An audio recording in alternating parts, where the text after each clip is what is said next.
Mas quando você falou do café colombiano, isso me remeteu também ao início do governo Trump, agora da sua segunda estada na Casa Branca, que quando ele foi para a guerra com o Gustavo Petro, e isso ameaçou também em tarifa o café colombiano, logo depois ele recuou, né? Depois de uma carta do Petro, que é uma preciosidade de carta, uma resposta, né, muito anticolonial, que ficou feio para o Trump, foi bem naquela semana também que os aviões deportavam os imigrantes, e aqui no Brasil a coisa também ficou drástica, com a forma, né, bruta que se dava, e o Petro não recuou um pé atrás, né? Então isso fez com que o Trump, de fato, batesse em retirada. Então a medição de temperatura pode ficar por ali, né?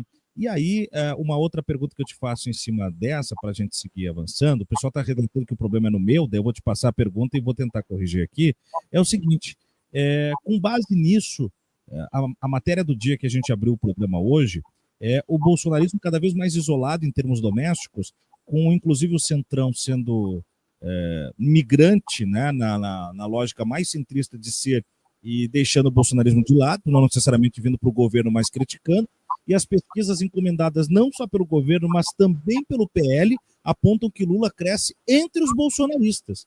É um presente de Trump, como alguns têm dito, né, Sara?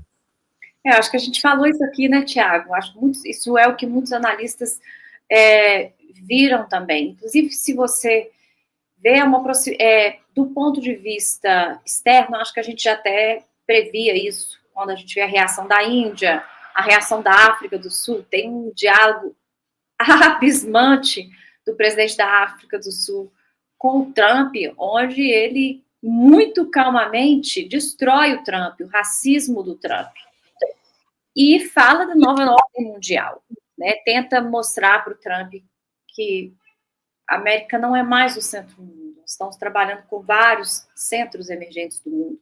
E a gente vê isso até do ponto de vista cultural, né, Tiago? Antes, a única coisa que a gente consumia era cultura pop americana, hoje você tem a cultura pop coreana, você tem pessoas, digamos, racializadas, tomando espaços importantes, falando da própria cultura. O mundo tem mudado também na maneira de pensar sobre esse aspecto. Então, o Trump cada vez se mostra mais do que anacrônico, fora mesmo de uma leitura política. Eu imagino que fora isso pode fortalecer novas alianças. E dentro, sim, porque ninguém gosta de uma traição. Taxar o Brasil é taxar o bolso do consumidor, né? O tratamento que o Trump tem dispensado aos brasileiros, a gente já começa com aquela diáspora, né, que o ICE, a Polícia Imigratória Americana, entra na casa dos brasileiros, que inclusive a grande maioria apoia o Trump, ele da Flórida, né? Essas pessoas, Thiago, elas são levadas pela polícia com a roupa do corpo. Inclusive, eu vi relatos, isso eu não posso confirmar, mas de pessoas que foram, inclusive, retiradas com crianças da escola, brasileiros, né?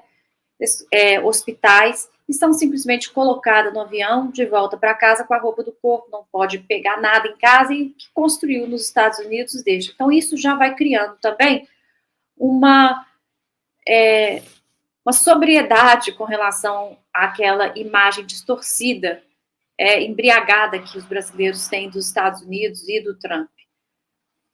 E, claro, eu acho que sim, acho que pegou muito mal essa questão da tarifa, punir os brasileiros, porque o Bolsonaro está desesperado, como a gente viu aqui no próprio DCM, o Cacai prevê que até outubro Bolsonaro e sua corja devam estar presos. Então, imagino que eles estão absolutamente desesperados, e acho, sim, que teve uma virada política, e seria até interessante ler como que é essa mudança. E o Tarcísio, que está tentando entrar nessa onda do bolsonarismo, ele está querendo herdar, né, os bolsonaristas, talvez no final não foi tão beneficioso para ele engajar nisso dessa forma. Claro, ele quer o Bolsonaro preso, né? Deixa eu ver agora se deu uma melhorada, pedi para o pessoal ficar monitorando para mim aí. Eu fiz aquela mágica do sair e voltar, e aí às vezes é o suficiente, né? A plataforma do StreamYard tem dessa.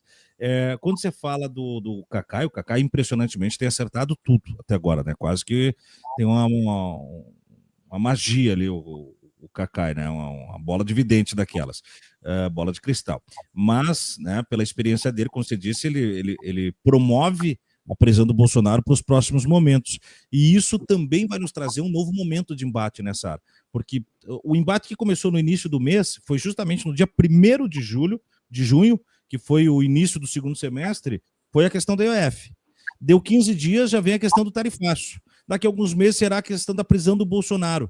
Por um lado, é bom que venha meio que tudo junto, uma vez que isso gerou uma boa percepção pública a respeito dos fatos e começa a fazer uma boa decantação da política. É melhor, inclusive, do que se isso se arrastar e ficar caindo, inclusive, para vésperas de um pleito eleitoral. Quando a gente diz que o Trump dá um presente, o bolsonarismo também dá um presente quando não mede bem a temperatura de quais as declarações tem que dar. O bolsonarismo não faz nada de racionalidade, faz sempre com as entranhas, né? Então o Eduardo vem e diz, olha, eu tô aqui nos Estados Unidos e o papo é o seguinte, ó, ou anistia o meu pai ou o pau vai torar. Uma coisa é você falar isso no momento em que as pessoas estão cantando para pneu, estão na frente de um quartel, estão enlouquecidas com isso. Outra coisa é você falar isso quando o cara do agro acabou de receber o maior plano safra da história do governo Lula, mas está vendo que ele pode se prejudicar justamente com as medidas que você está tomando. Então você começa a perder esse cara. Quando aquele precarizado acordou com uma campanha, uma hashtag, uma coisa que viu o seguinte, ó, pô, os caras estão me ferrando aqui, estão querendo salvar a pele dos 1%, aquela coisa toda. Então, a narrativa dos caras não mudou, mas a situação mudou. Então, é um presente também interno nas trincheiras da política doméstica, né, Sara? Demais. E tem um outro aspecto que eu acho muito interessante, é que Make America Great Again, fazer a América grande de novo. Eu, como eleitor americano, apoio um tarifaço de 50% nos produtos que vêm do Brasil, com uma falsa história de que existe um déficit na balança com o Brasil, né? Existe 18 anos de balança superavitária consistente para os Estados Unidos, ou seja, isso é um dado sólido, tangível, indiscutível para o eleitor americano, né? Então, assim, isso que o Trump está falando não é verdade, a questão pragmática não é verdade. O que um eleitor americano tem de interesse em se solidarizar com o Bolsonaro? Me conta. Eles não devem achar não devem nem saber onde está o Brasil. Se souber, acho que a gente fala espanhol.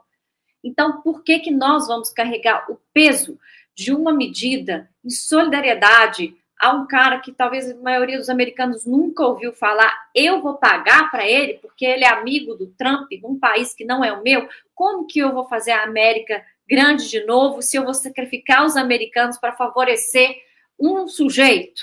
É assim que o americano vai pensar. Então, acho que o Trump também deu um tiro enorme no pé dele aí, porque começaram a mexer com duas coisas muito problemáticas: o consumidor final que paga, esse não perdoa, e o grande capital. O grande capital perdoa menos ainda, o grande capital vai se aliar com o Lula.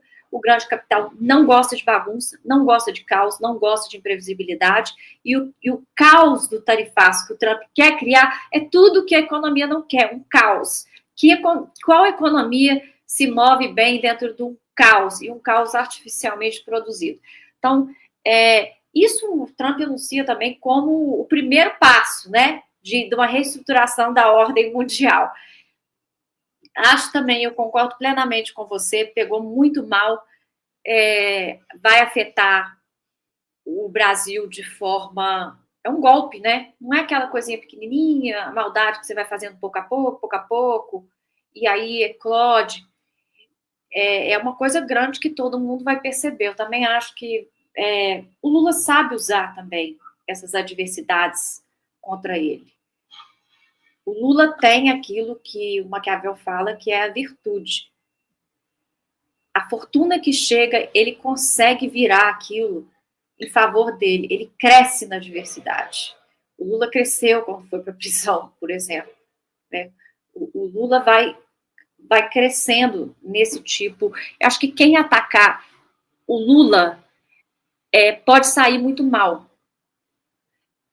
Então, eu vejo como algo muito positivo, e acho que o governo Lula está sabendo aproveitar bem, está sabendo fazer as negociações corretas, e acho que isso realmente vai ser bom quando tiver muita gente na rua. Então, nós estamos vendo as pessoas na rua. Se não tivesse as pessoas na rua, eu acho que ia ser uma coisa um pouco vazia. Mas tendo essa fusão de gente na rua, negociação acima, eu acho que tem tudo para ser uma reeleição do Lula mesmo, dada pelo Trump de presente. Quem diria? Agora, se você pensar bem, nas lutas marciais são um pouco assim, né, Thiago? O inimigo invade seu espaço com uma força enorme, e você vai devolver, você não precisa usar a sua força, você vai usar a força do inimigo para fazer ele cair. Então, foi uma estratégia marcial do Lula aí que ele aplicou. O Lula tem muito isso dentro da política. De fato, e eu costumo dizer que é jogador de jogo grande, assim, né? Quanto maior o problema, melhor ele resolve.